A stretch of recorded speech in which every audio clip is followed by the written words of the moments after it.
Are you coming to the tree where they strung up a man? They say murder three. Strange things that happen here, how stranger would it be if we met at midnight in the hanging tree? Why would anybody go through life drinking bad coffee? It's like a disgrace. Here in Laredo, we have the Organic Man Coffee Trike, the best coffee on the planet. You can find them at 4501 McPherson. Or, if you don't live in Laredo, you can order at organicmancoffeetrike.shop. The absolute best coffee on the planet.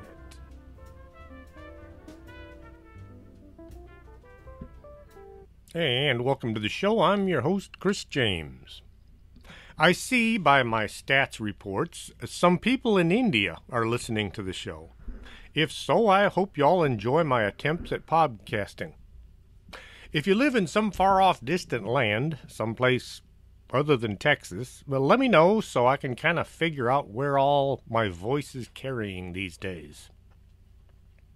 Some folks consider tales of little people as just a bunch of fairy tales and myths. If they don't see it or can't recreate it in a lab, it doesn't exist.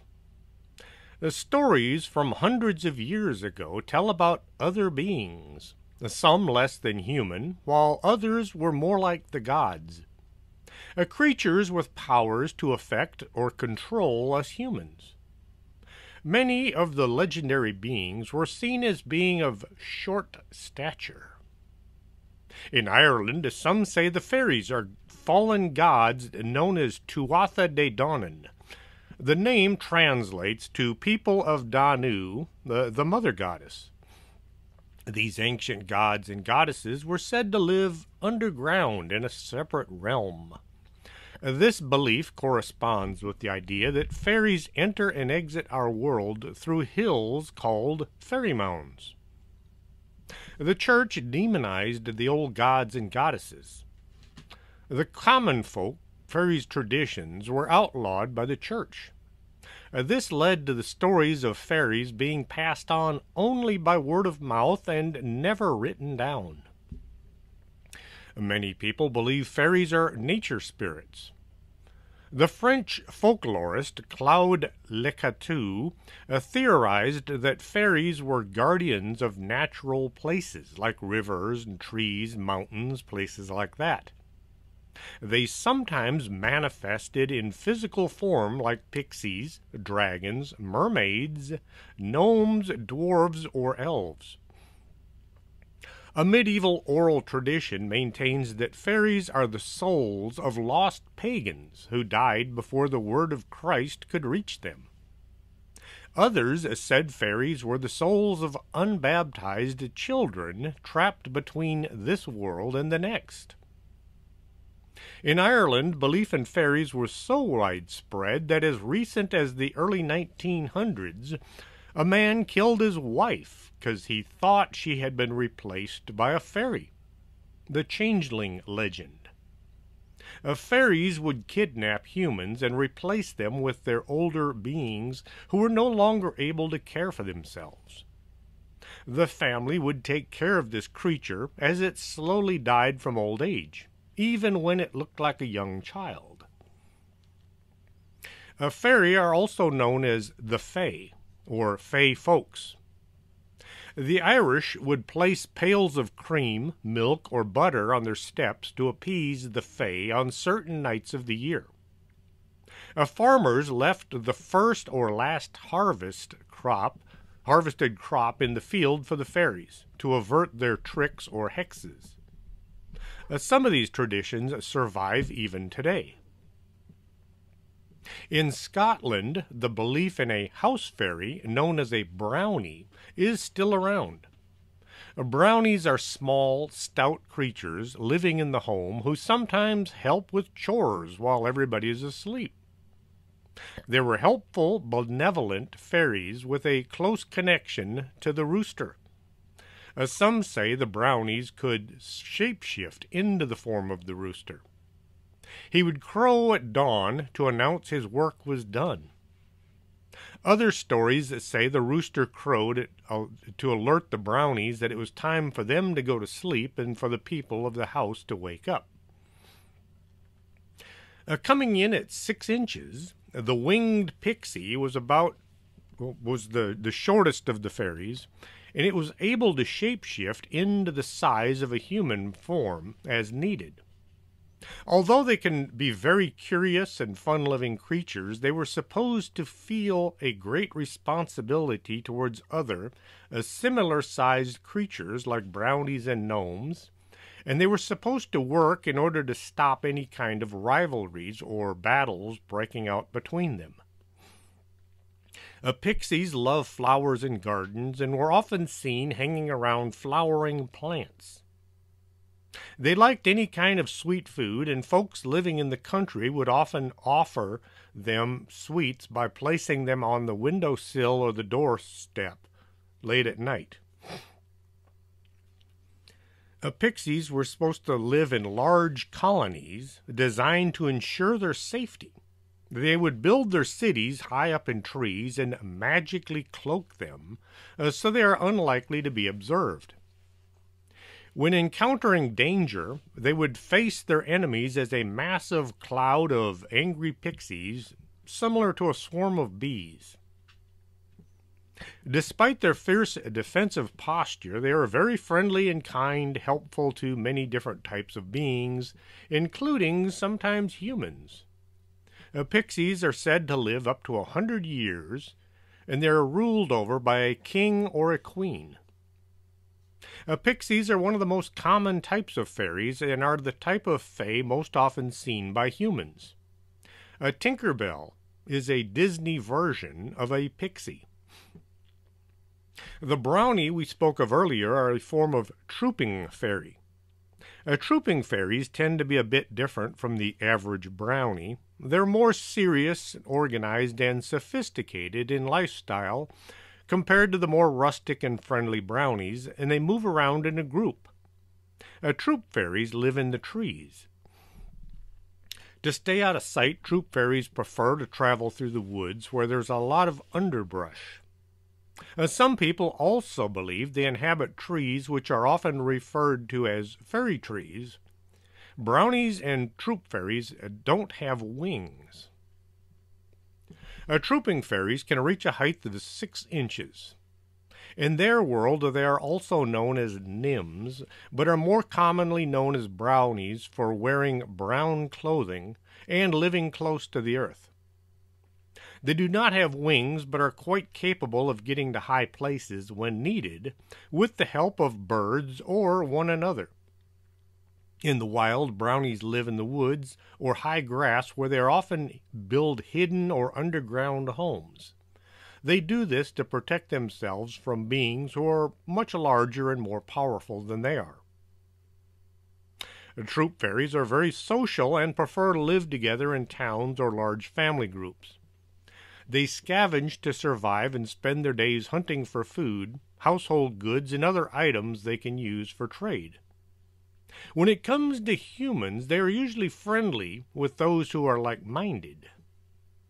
If you act nice to them, they're supposed to act nice to you. The fawn fairy is depicted as having horns on their heads. They have a human torso and the body of a goat from the waist down. Fawns tend to be alluring, seductive, and quite compelling. To get what they desire, they often prey upon their unsuspecting victims by using mind control and magic they've conjured from their pipes or their flutes. A pan would be considered similar to a fawn. They run about 4 feet tall. If you see a fawn, you should keep your eyes averted, because as soon as they have your attention, as soon as they lock their eyes onto yours, you will be under their control. They're natural, but can be very dangerous. They're neutral, but they can be very dangerous. If you have something they want, it won't be yours for much longer. Leprechauns are typically between 2 to 3 feet tall and are master craftsmen, often specializing in shoemaking. Legends sometimes depict them as loners. Found mainly in Ireland, they live together in villages protected by their magic, but they tend to spend a lot of time alone. They have a great love for gold and ale, and they spend a good deal of time collecting gold and enjoying life. Apparently they're kind of the partying fairies. Leprechauns are known to be information brokers, selling the information they've acquired for a price. They have a reputation for being tricksters, but they are generally honest, good-hearted people that have a strong regard for honesty.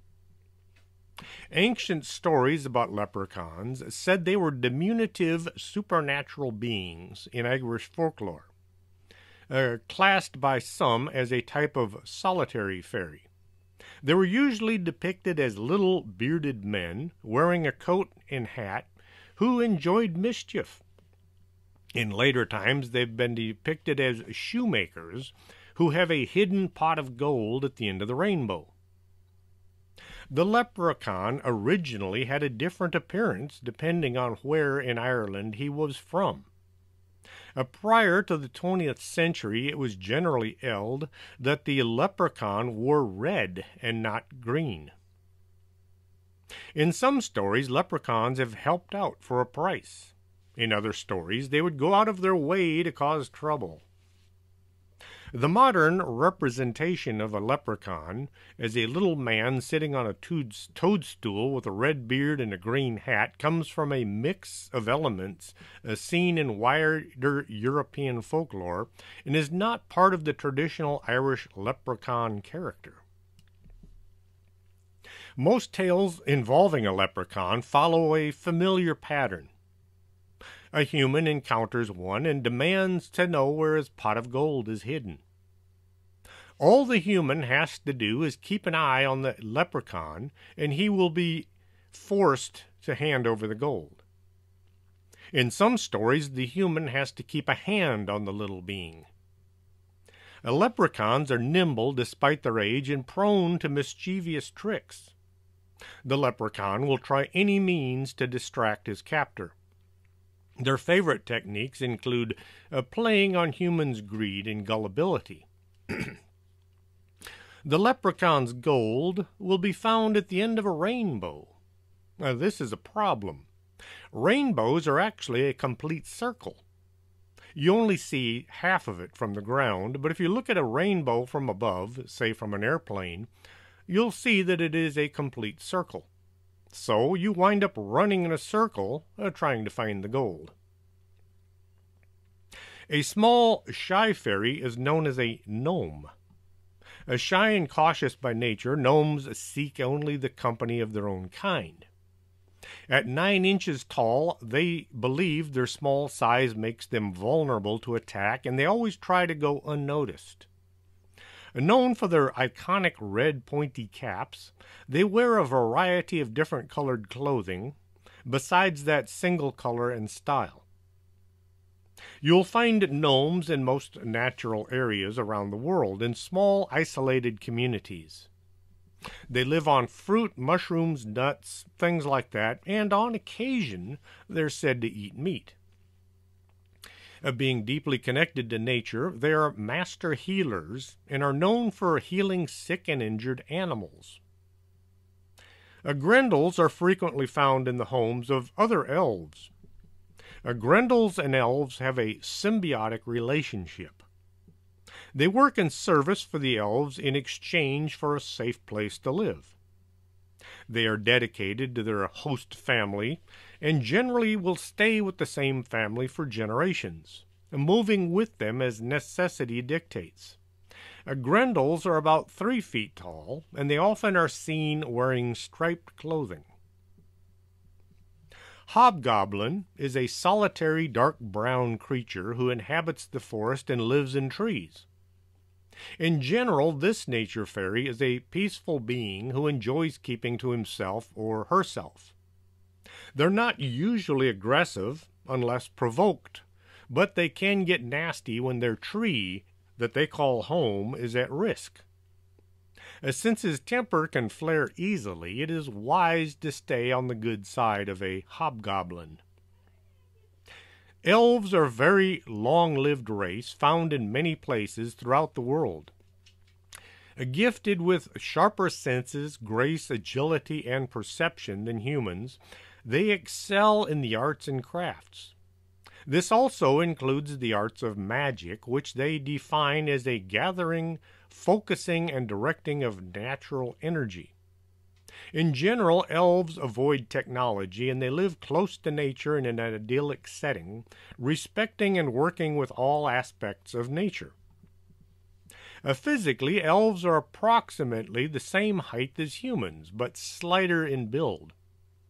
Their faces are similar to humans, but noticeably different. They have high cheekbones, more angular features, mesmerizing eyes, and those pointy ears that so many people are familiar with from books and movies. Some say that elves come in at 3 to 4 feet tall. It just depends on who you're listening to. Elves belong to two main groups, the Selai, or light elves, and the Unselai, or dark elves. In general, the Selai elves want to work with humans to heal the planet. They both share, while the Unselai would prefer to solve their problems by eliminating all of mankind. The elves are luminous beings whose exalted status is demonstrated by their constantly being linked with the Aesir and the Vanir gods in Old Norse and English poetry. The lines between elves and other spiritual beings, such as the gods, giants, and dwarves, and land spirits, are kind of blurry. The Germanic people made few differentiations between the various forest people. Most elves have ambivalent relations with humans. Elves commonly cause human illness, but they also have the power to heal them, and seem especially willing to do so if a sacrifice is offered. Humans and elves can interbreed and produce half-human, half-elf children, who often have the appearance of humans, but they possess extraordinary intuitive and magical powers. Humans can become elves after death, and there was considerable overlap between the worship of human ancestors and the worship of elves. The worship of elves persisted centuries after the Germanic people's formal conversion to Christianity, as medieval law codes prohibited such practices demonstrate.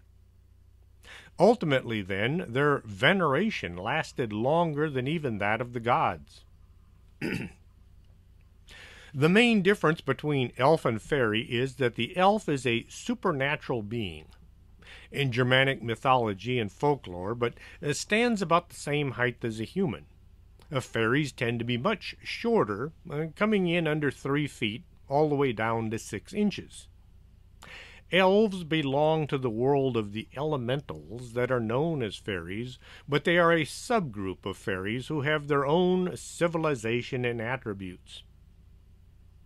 As created before humans, elves possess supernatural powers. They are nature spirits, usually found in forest settings and woodlands.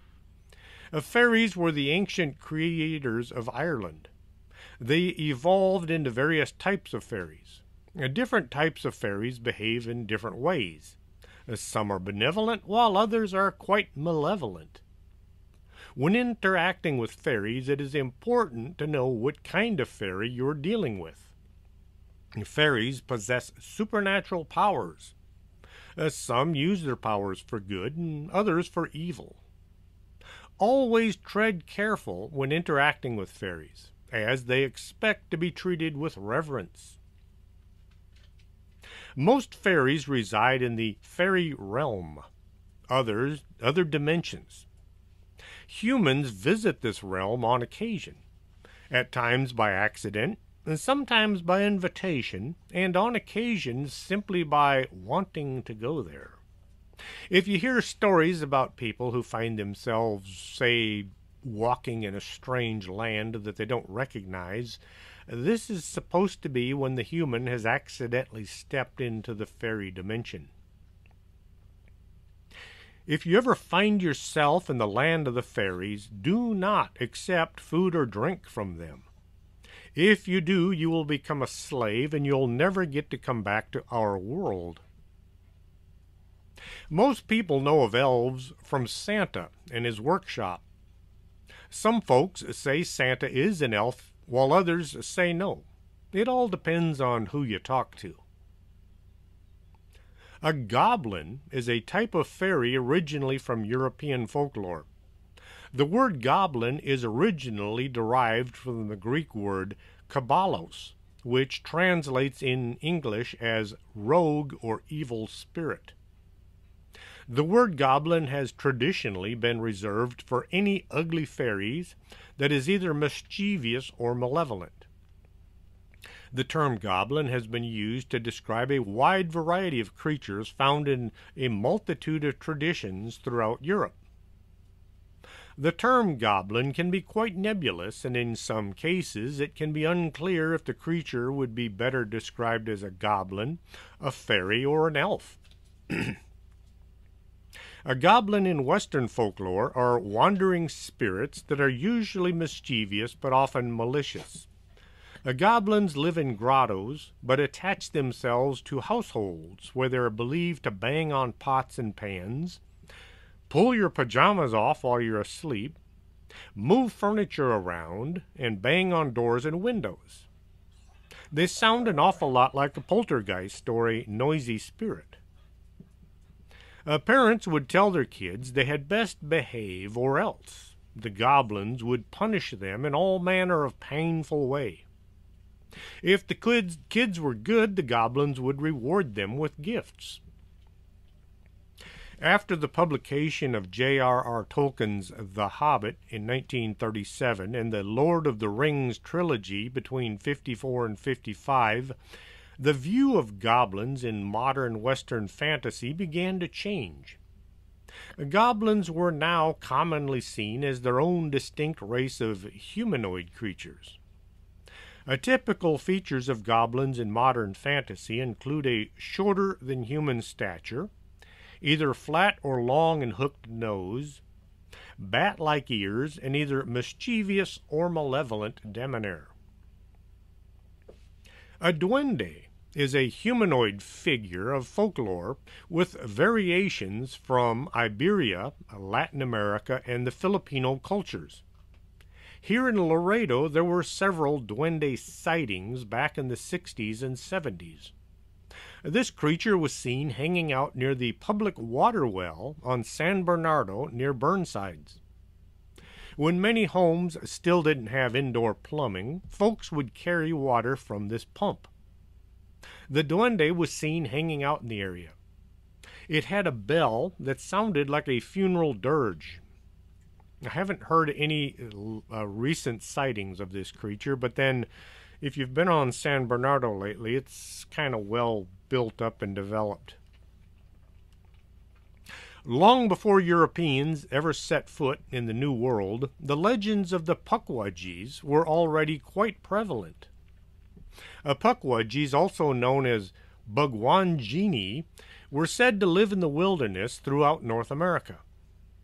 Native Americans believed that Pukwudgies were creatures that had once lived in harmony with humans, but had turned against them. They featured in folklore of diverse tribes, from the Wampanoag tribe of Massachusetts to the southern New England to the Algonquin tribes of Greater Lakes region. According to various legends, it was best to leave these creatures alone. A Pukwudgie translates to person of the wilderness. They were said to be small creatures, ranging from knee-high to about 3 feet tall, with human-like features, sporting large ears and noses and fingers. Their skin has been described as gray and smooth, and they have often been compared to trolls and goblins. The small creatures also have a variety of tricks up their sleeves to taunt or harm humans. The threat that Pukwudgies posed tended to vary from region to region. In some places they were considered benign, even helpful to humans. In others they were mischievous but harmless. Then in some regions they were downright murderous. The Wampanoag tribe has the particularly detailed origin story of the Pukwudgies. Legend has it that the creatures originally got along well with humans, but humans were distracted by their relationship with Mashop, a giant, kind-spirited deity who created the landmass we now know as Cape Cod. The jealous Pukwudgies were offended that they weren't as well loved as Mashop and began to cause more and more mischief. After the Wampanoag had a talk with Mashop's wife, Mashop exiled the Pukwudgies and forcefully spread them far and wide throughout North America. Many of the Pukwudgies found their way back and instigated a more belligerent relationship with humans and Mashop. Eventually they killed Mashop's 5 sons. Some variations even suggest that they may have killed Mashop himself, and this legend coincides with the giant disappearing from the Wampanoag folklore. Like leprechauns, Pukwudgies are capricious. Their powers depend on which tribe you ask. A human who annoyed a Pukwudgie might just be the victim of some unpleasant trickery, but they might also be pushed off a cliff, shot with a fiery arrow, or their kids might be kidnapped. Pukwudgies could also create fire or orbs that lured people into deep woods to their doom. They had the power of invisibility, and in some places could transform into dangerous animals like cougars. The most unnerving power they had was the spirits of people that they had killed. The Pukwudgies could bring dead spirits back to life, to haunt or attack the living. One of the first mentions of Pukwudgies in literature comes from Henry Wadsworth Longfellow's poem, The Song of Hiawatha, which refers to the mischievous Pukwudgies that killed the giant Kwasind by pelting him with pine cones. Must have been some really big pine cones. Longfellow was inspired by Henry Rowe Schoolcraft, who in turn based his work on the Ojibwe folklore as told to him by his Native American wife, Jane. Pukwudgies are often tied to special locations. Many reported sightings come from the woods of Massachusetts. The authorities in Freetown, Massachusetts, have put up a Pukwudgie crossing sign near the Freetown State Forest. Freetown is a state park located in Fall River, Freetown, and Lakeville, Massachusetts. Fall River was the home of Lizzie Borden back in the 1890s. In the Freetown State Forest, a 100-foot cliff known as the Ledge overlooks a quarry. There have been several suicides at the ledge by people not known to be suicidal. Some say the Pukwudgies are to blame for luring people to their deaths. One Massachusetts woman reported seeing a Pukwudgie in the forest. She said it continued to pester her by tapping on her windows at night as she was trying to sleep. The mischievous creatures are also rumored to live near West Virginia's haunted Moundsville State Penitentiary, as well as here in Texas at Round Rock. Sightings of little people have been reported from the Detroit, Michigan area for centuries. Not only did the local Indians see these creatures, but the European settlers saw them as well. The Ottawa tribe, which inhabited the area in and around which would become Detroit, referred to the creatures as the non-rogue, or the red dwarf. This was an untamed wilderness at the time, populated by all manner of spirit folk of Native American legend, and the red dwarf were among them. The creatures were said to be mischievous, as are many little folk in other traditions. They were also protectors of the land, powerful nature spirits that were caretakers of the earth. With the coming of the first French settlers, the newcomers to this land brought their own versions of mythology from their homelands, based on the fairy-like entities known as the Lutin, which had its origins in Normandy. The Lutin were long considered to be mean-spirited tricksters, prone to prankish behavior, and seemed a perfect fit for the strong gnomes of the natives. The two traditions became intertwined.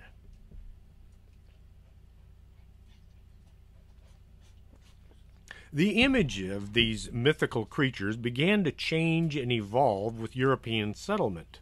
They began to be seen as not mostly benevolent forest entities, but rather harbingers of doom and destruction, with the sight of one believed to be an almost certain omen of bad things to come.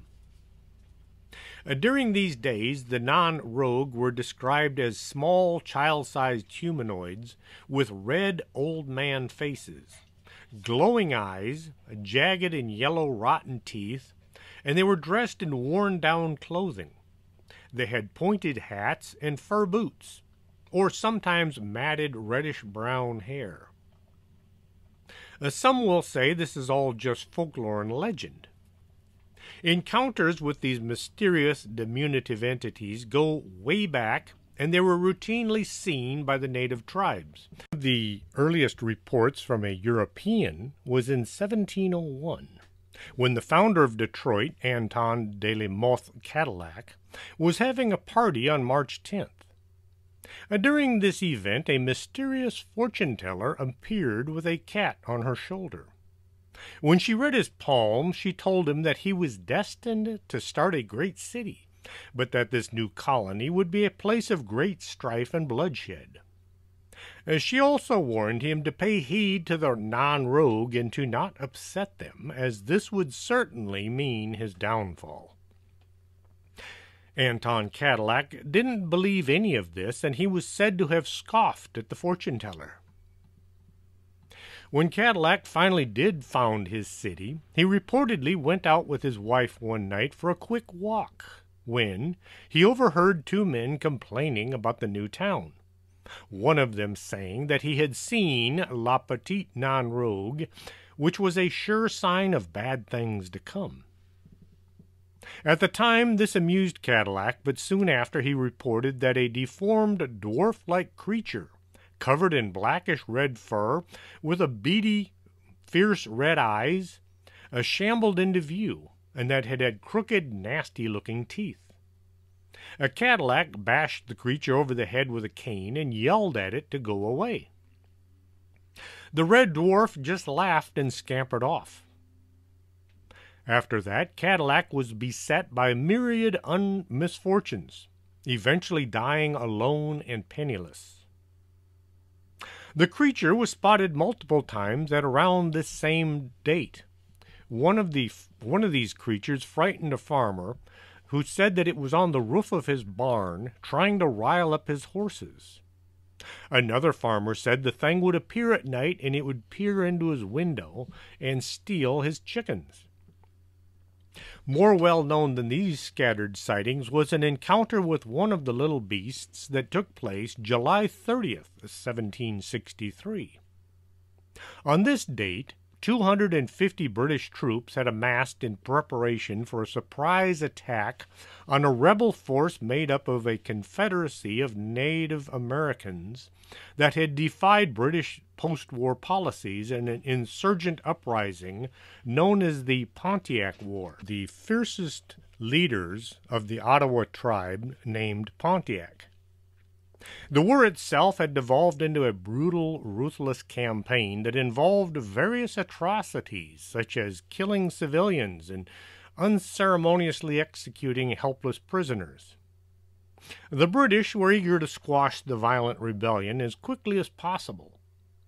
In what would wind up being called the Battle of Bloody Run, the British forces crept up along a tributary of the Detroit River called Parents Creek.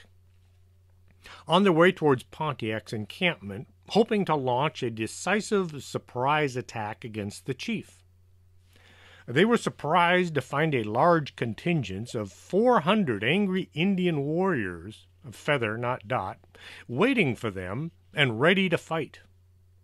The ensuing battle drove the British back and was said to be so bloody and vicious that the creek ran red with blood, and changing its name to Bloody Run.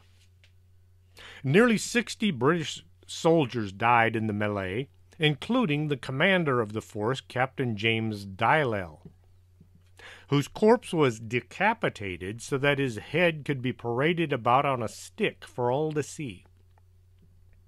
Eyewitnesses, including many of the soldiers, said they had seen one of the non-rogue sitting on the banks of the creek before the battle. The creature looked as if it were there with a front-row seat, waiting to witness the carnage. In the aftermath of the fighting, the fearsome little dwarf was seen frolicking and dancing amongst the corpses that littered the ground. It also waded out into the blood-stained water of the creek. The creature's debonair was described as being joyous and elated, as if celebrating the bloodshed.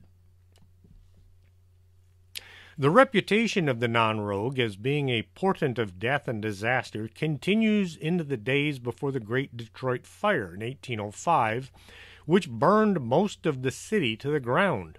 In the days leading up to the fire, the dreaded non-rogue was seen numerous times by the citizens, with some even saying they saw the evil little red man dancing in the flames as the town was burning.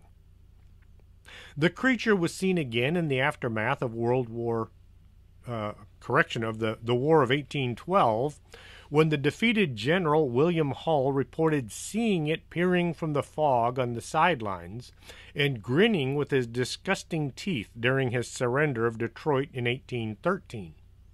Hull was later executed for military incompetence. In October 1872, one woman named Jane Dacey said she had just come back to her house on Elizabeth Street from running errands when she encountered what she described as a creature with blood-red eyes, long teeth, and hooves lurking in the darkened room. The encounter was so shocking that she passed out and ended up bedridden for some time. 1884, another woman had been savagely attacked and beaten as she walked along the street that night by a beast that looked like a baboon with horns, brilliant red eyes, and devilish leer on its face. With the coming of the 20th century, the malevolent little beast or beasts were still up to their tricks. The creature was sighted a few times before 1967 Detroit uprising, which was one of an epidemic of race riots that swept the nation at the time and was one of the most destructive and violent riots the country has ever seen. One witness described the creature as doing backflips and cartwheels down 12th Street during the police raid of a bar that ignited the whole fiasco. In 1976, 2 utility workers reported seeing the non-rogue climbing up a utility pole just before one of the worst snowstorms in city history. They apparently thought it was a child climbing the pole until it leaped down to the ground and they could see that it was actually the non-rogue. There are more recent sightings of the non-rogue as well. In 1996, the Michigan Believer ran a story about a pair of witnesses who said they had just exited a nightclub when they saw a tiny, hunched-over man wearing what looked like filthy, tattered old fur coat flee after it had attempted to break into a car. In 2017, there were 2 reports of the non-rogue. A commentator on Reddit, going by the name The Infamous 99, gave 2 curious accounts of what appears to be the creature. These 2 stories come from 2 people who knew nothing of the other. My great-aunt says when she was little, she had seen a gnome on several occasions, It would stare at her and even follow her. The last time she'd seen it was at a funeral home, and it wanted her to go into a cellar, and she felt as if it was evil. When she told me and my sister this story as an old woman, she looked disturbed and said she has carried a cross ever since seeing it. My sister and I were very young, so we didn't really get many details. One regret I have is not finding out more. My family believed her, or at least believed she thought she had seen it. No one is alive that would have any more information about her sighting or encounter. The next person to tell me a related account was my close friend's older sister. She said she was chased by an evil little creature from her bus stop. She described it as a gnome, and my friends would clown on her about it, and now that I'm older and more mature and very much interested in the supernatural, I regret not listening to her. She had a hard time even talking about it, or when we would joke about it. She said it was very small, smaller than she was at 8 years old. It had white fur and pointy red hat. A relatively benign group of creatures decided they'd had it with the Europeans, and they became bloodthirsty monsters. Next time you're in the woods, you might want to be careful who or what you upset. The non-rogue went from a nature creature that protected the forest to the harbinger of destruction. Every year, Detroiters gather in Midtown on 2nd Avenue, adorned in their wildest costumes and floats, to banish the non-rogue and celebrate its expulsion from the city. Francis Grinnell, director and co-founder of the march, describes it as Halloween meets Burning Man meets New Year's Day parade.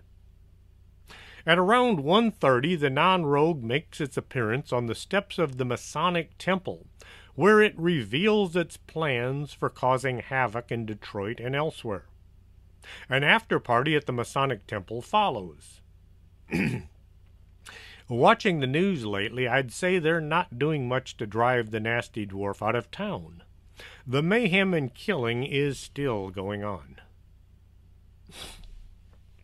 Out in the wilds of northern Alaska, the native tribes of the region, such as the Inuit and the Yupik, have long had their own tales of little people living out in the forest in the frigid tundra. Depending on the tribe or the tradition, these enigmatic creatures go by many names, but the most common names are Inukine or Inukine. Prominent in the lore of many of these northern people, although there are different details depending on the tribe, the Inukine are most often described as being between 1 to 3 feet tall, typically dressed in animal skins, with pointy heads or hats and elf-like ears. The Inukine are mostly said to prefer to stay underground or hidden away in the mountains during the day, only venturing out at night, and are mostly characterized as being mischievous, bad-tempered, and mean. They seem to enjoy tormenting people. It is commonly said they will intentionally try to get travelers lost, or they'll throw rocks at them, and that they have a bad habit of stealing the kills of hunters, with caribou said to be among their favorites. They are also hunters themselves, using bows and arrows. At their most sinister, the Inukine are thought to abduct women and children and drag them off, never to be seen again. They are usually credited with having superhuman strength and a host of supernatural powers, such as shape-shifting, invisibility, and the power to sow confusion in the minds of those who see them. One old Inupik man told of these little people and their strengths. They live in the old ways to this very day. They dress in caribou skins. They still hunt with bows and arrows. They live underground and in caves all throughout this vast area. They possess superhuman qualities that you will never believe. They're incredibly strong and they can run very fast.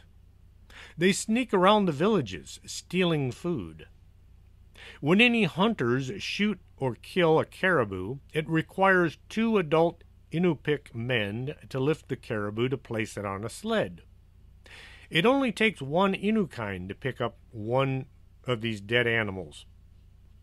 Experienced hunters often talk about caribou that they have shot and killed.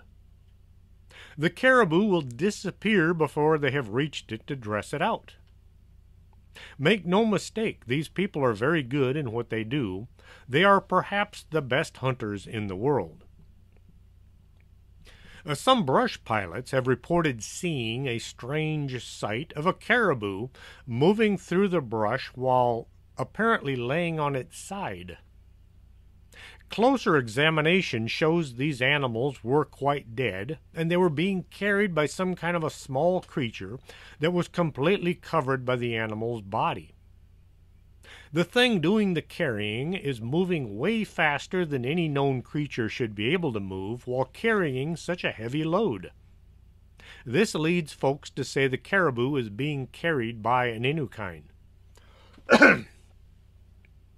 These beings are also said to sneak into villages at night when everybody is asleep to steal food and goods. They're mostly avoided, and for all of their more malevolent tendencies, these creatures are also said to have a benevolent side as well. It is supposedly good luck to receive a gift from them when they are feeling generous, and on occasion, instead of playing pranks, they will take pity on a lost soul out in the woods and guide them back to safety. Villagers and hunters of the region have long told of seeing Inukind and having their things stolen by these creatures. Also common are stories of having rocks come flying from the woods out of nowhere, followed by fleeting glimpses of a small, child-sized shadow in the brush. A hunter told about one hunting trip when he encountered the Inukind. He was in the middle of nowhere when he heard some strange sounds. Curious as to what was making these sounds, he followed them until he came to an opening, a portal that led into the side of the mountain. He looked in and saw a group of Inukind dancing around. Fascinated yet scared, he only stayed there for a few minutes before retracing his steps back to his sled. He found his sled, but it looked as if it had been there for years instead of minutes. All his provisions and the animals he had bagged were all rotted. Abandoning his sled, the hunter trekked back home. There, he found his cabin was also in disarray. He soon discovered he had been away from home for over a year. In 1993, the Arctic Sounder published several accounts of encounters with the mysterious Inukind, which would later be republished in the Anchorage Daily News. In one of the accounts, a villager from near the Natok River recounts a rather ominous experience he had with the creatures while fetching water from the river with his brother back in 1938. As they made their way through the wilderness, the witness said they were attacked by a group of feral little people, all about 3 feet in height, with kind of bowl-style haircuts and draped in caribou skins.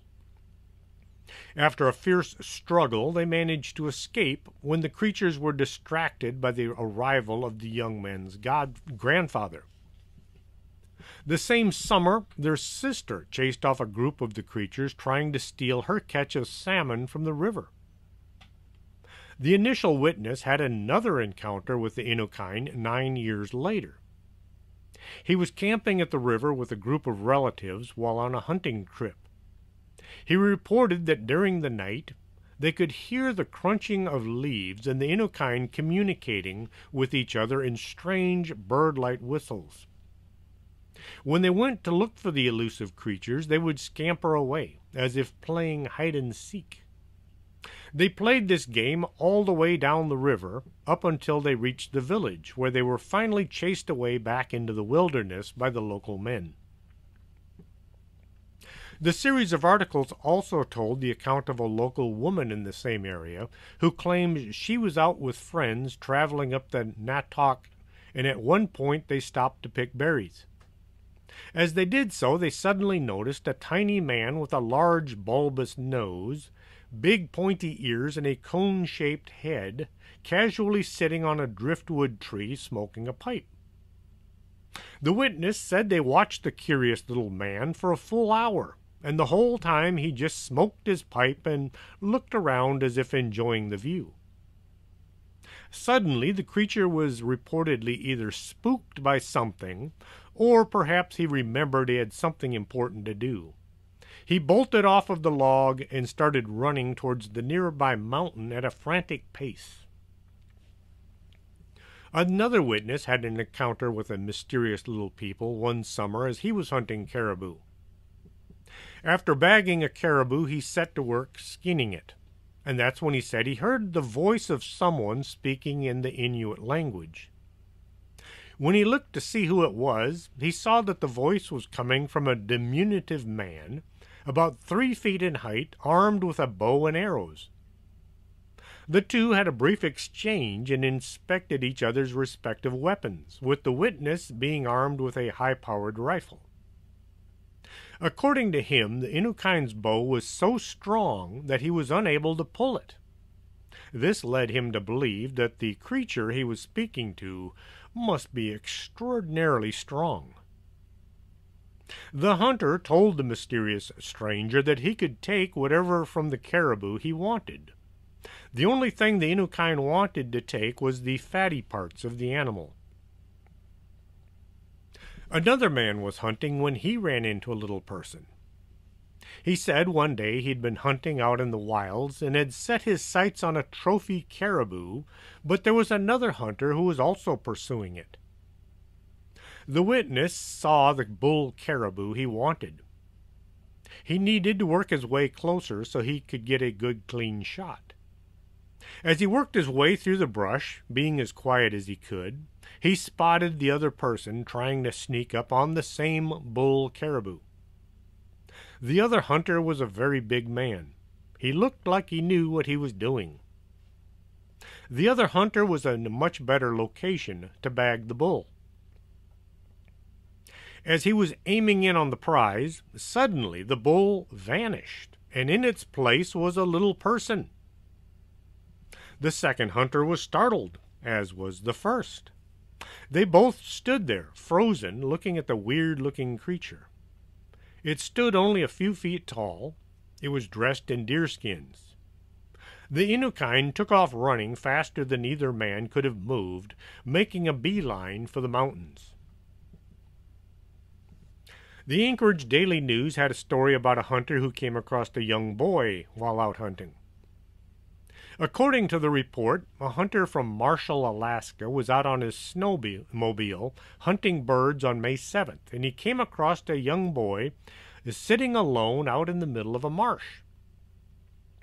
When he approached the boy, he saw that the child seemed to be in some sort of a trance or daze, and it was odd that there were no tracks anywhere around him. Asking other snowmobilers in the area didn't help because none of them had seen the boy. The boy seemed to have just appeared out of nowhere. When the hunter asked the boy what had happened or where his parents were, the boy, who was obviously upset, sputtered out that he didn't know, and he was unable to provide any information at all. The hunter said the boy was disoriented, dazed, confused, and scared, with no concept of time. He didn't appear tired, nor was he hungry or thirsty. The hunter decided to help the boy out and took him back to his village. After he'd come to his senses, he claimed, and calmed down somewhat, the boy said that he had been abducted by the little people and taken to nearby Pilcher Mountain. This particular mountain is known as a hot spot for Inukine encounters. At the mountain, he was held captive. The boy went on to say he'd also seen a little girl being held there as well. He said the Inukine had eventually decided to let him go and had dumped him in the marsh. The boy displayed classic symptoms of lost time and was unable to provide any details as to where he had been taken. The 2013 book, Myths and Mysteries of Alaska by Cherry Lynn Jones, gives some curious accounts as well. One of them concerns what appears to have been a rather helpful Inukin. One day an Inupiaq man was out hunting in the area of Point Hope, Alaska. He was in an incredibly remote, isolated terrain when his four-wheel drive vehicle became stuck in the mud. He was unable to budge the vehicle by himself, and with nobody around for miles, it seemed he was in trouble. After trying to move the vehicle and get it unstuck to the point of exhaustion, the panicked hunter reported that the truck had suddenly and inexplicably risen up, shifted, and then come bouncing back down out of the mud. As he looked on in bafflement, he saw the blurry shape of a little bipedal creature of some sort dash off into the trees. The same book gives another account. The report comes from a group of teenagers in Nome, Alaska in 1988. The boys were driving along at night when they noticed an odd pulsing light in the rearview mirror. Curious, they turned around and went back to see what was going on. As they approached the light, they saw a humanoid creature between 3 to 4 feet tall, with broad muscular shoulders, standing there bathed in a greenish light. As the boys were getting close enough for a good look, the creature ran away. Thinking this was all too odd, the boys began to chase the creature. The car was getting close when the creature turned to run the opposite direction, and they accidentally ran it over. Later, they found that other people had seen one or more of the same creatures in the area at around the same time, either standing by the side of the road or in some cases even chasing vehicles. There was apparently much talk at the time that this was perhaps the Inukin. Inukine kind of sound a lot like elves and fairies of Europe. The red dwarf could be mistaken for a Pukwudgie. All these legends are hundreds of years old, passed from father to son for generations, for as far back as the tellers can be remembered. How could the people of Alaska have this similar creature as to the people living in Europe when they hadn't encountered each other yet? If these people are telling about what they have seen, it would make sense. Otherwise, we must be talking about some really bizarre coincidences. Hope you enjoyed tonight's show. If you did, let your friends know what they're missing. If you have any suggestions for a subject you'd like to hear discussed on the show, you can contact me at strangethings@arkanasa.com. If you have a story, say a UFO sighting, a Bigfoot encounter, or you've seen a ghost, you can also send me the story and I'll include it in my next book. It can be something you saw, something a friend or a family member said they saw, as long as it's a believable story. Now, let me put that in other words. As long as it's a true story, it doesn't necessarily have to be believable. I just want true stories. A lot of the folks I meet, when I ask them if they have a UFO sighting or a Bigfoot encounter, the first thing they will say is, "You're not going to believe this." Because, let's face it, most of these stories are unbelievable. So, like I said, as long as it's true, it doesn't necessarily have to be believable. Once again, you can contact me at strangethings@arkanasa.com, and I'll put it into readable fashion. Just send me as many details as you can remember, and hopefully the next book will be out before the end of this year. Until next Saturday, this is Chris James for Strange Things. Are you Are you coming to the tree where they strung up a man? They say murder 3.